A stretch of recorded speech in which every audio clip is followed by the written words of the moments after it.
Bienvenue pour l'épisode final des tutos sur Dofus. On va ce coup-ci dessiner un bébé serpent. Je commence par faire un carré de 8 cm sur 8 cm et je le coupe en 4 par son milieu. C'est le quatrième dessin du jeu. Après cette série, on partira sur des démonstrations accélérées et des tutoriels variés, comme on fait d'habitude. Là, je commence par le contour de la tête qui sera orienté vers la droite. En plus, elle va rentrer dans notre petit carré là-haut, donc c'est parfait. Je descends un peu pour prévoir le corps et je m'occupe du dessous de la mâchoire. Voilà, je mets le cou un petit peu en apparent. La bosse à droite, c'est en fait l'œil qui donne ce volume. Donc je fais un petit contour pour pas qu'on se perde.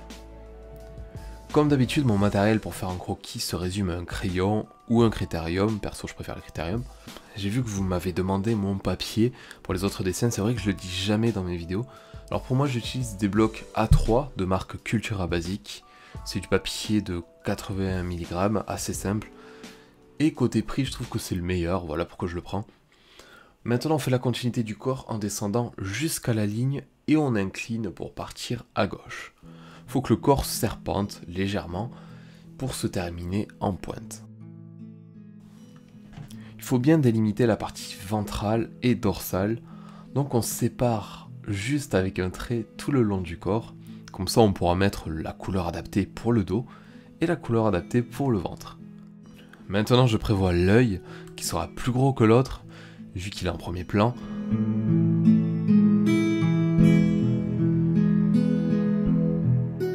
Je pose les pupilles dans la même direction et je rajoute des détails à l'intérieur de l'œil. Les contours donneront une apparence de paupières.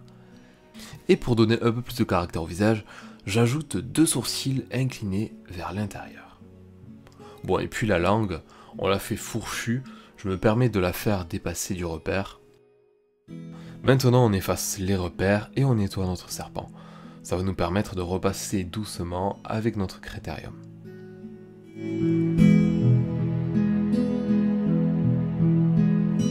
Dès que notre croquis est prêt, on peut commencer le coloriage avec un vert clair ou du jaune kaki pour le ventre. Et le dos, on prendra une couleur plutôt verdâtre et foncée. Si ça vous intéresse, je donne en détail les noms des couleurs dans la description.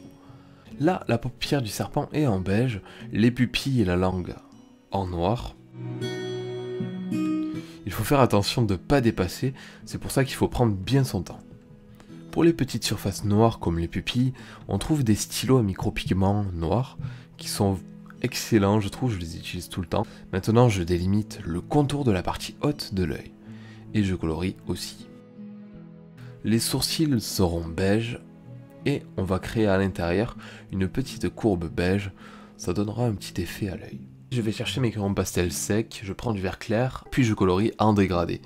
J'éclaircis surtout la partie haute de la tête qui sera plus soumise à la lumière et j'étale avec un coton-tige ou une estompe. Si vous n'avez pas d'estompe, prenez un coton-tige, ça marche aussi. Je trace un petit trait blanc pour faire ressortir le dos. Si vous avez un crayon noir, faut pas hésiter à assombrir derrière. Le fait de rendre cette partie plus sombre, ça donnera une nouvelle profondeur au corps. Et si on veut le mettre encore plus en valeur, on peut éclaircir la partie ventrale, soit au centre, ou sur les côtés avec un crayon vert clair par exemple, ou blanc. Je vais marquer un peu plus les contours de notre couleuvre avec un crayon kaki, et puis je vais assombrir le dessous de la tête.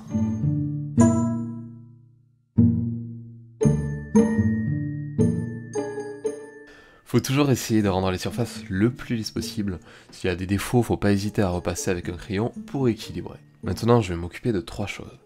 Les contours, que je vais ancrer en grande partie en noir. L'ombre du serpent sur le sol, en donnant quelques coups de crayon, puis en étalant avec le doigt. Et quelques coups de peinture blanche pour l'éclat. Alors on m'a demandé de faire des personnages du jeu et d'autres éléments qui sont assez connus. Mais le problème, c'est que je me suis basé sur une série de 4 dessins. J'avais vachement envie de vous proposer d'autres choses sur ce jeu, mais je vais pas abuser non plus. Alors ça se fera peut-être, pourquoi pas au cours de l'année. Pour le moment, je m'avance pas parce que j'ai plein de petits projets en cours, il faut que je les fasse. Par contre, je vous propose quelque chose. Mercredi 13 de 14h30 à 16h30, je me connecterai à un jeu. Alors on pourra discuter, pourquoi pas faire quelques combats ensemble. Je serai sur le serveur Hagrid avec un nouveau personnage et je me rendrai précisément dans la taverne d'Incarnam au sous-sol, c'est au début du jeu. Normalement il n'y a personne. On pourra parler et faire des combats tous ensemble. Je porterai le pseudo de Tutodraw et je choisis ce serveur parce qu'il est assez faible en population, ça fait que tout le monde pourra rentrer sans problème. Donc si vous créez un personnage, n'allez pas sur le mauvais serveur, j'ai mis une fiche vers l'inscription au jeu dans la vidéo, ou dans la description si ça vous intéresse. N'hésitez pas à me dire quel est le dessin que vous avez préféré entre ces 4 dernières vidéos de la série. Je vous souhaite une super fin de journée et à très bientôt pour de nouvelles vidéos.